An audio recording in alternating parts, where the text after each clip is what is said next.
This is the third annual CSAD Global Readathon, honoring narratives from Africa and the African diaspora.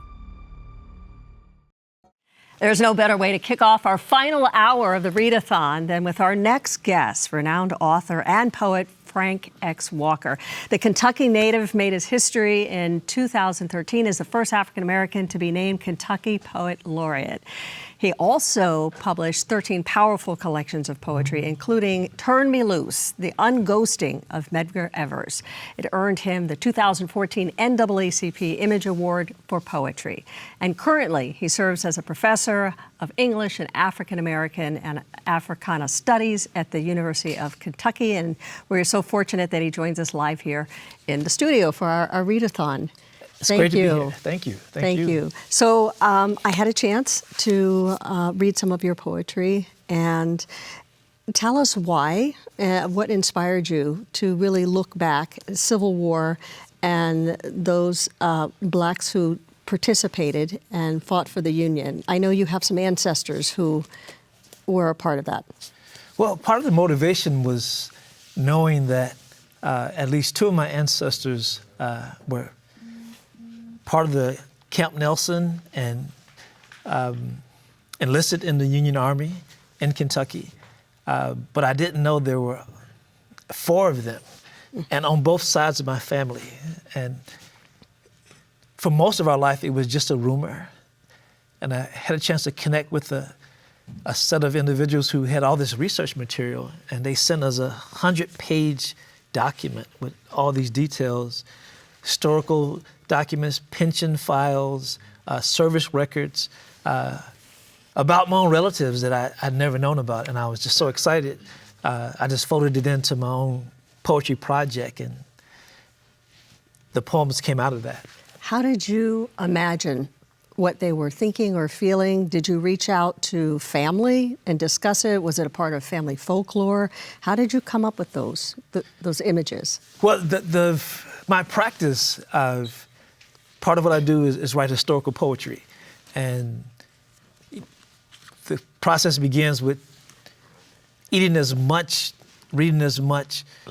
historical information as possible. You know, I think that my goal is to be able to give a 2-hour lecture on the subject. And if I have that much information in my head, then I feel like I have enough to write about it as a poet. And so I start there with the research. I'd done this enough. This was my 6th collection that was historical poetry. So the process was familiar to me, but the subject was brand new. And all I needed was just some quiet time and a sabbatical. How long was the sabbatical? It was just for 1 semester, but that was 6 months devoted to just trying to dig into the research and pull out some poems, and this is the result. And Frank, I just want to mention this to our audience before you head off to read your poetry. But you do speak of the pain of the colored troops, U.S. colored troops, and you ask the question, how do you unorphan people? How do you pick up shattered black porcelain and make a new set of dishes fit to eat off of? It's beautiful, it's painful, and I know you're going to give us more. All right, so Frank X. Walker now in the reading corner. Frank, give us a little bit of your poetry. Thank you. I'll share what I think is the final poem in the collection that really deals with Brigadier General Charles Young of trying to connect with why he felt compelled to be a soldier and inspired by his own father, who had also joined the Union Army.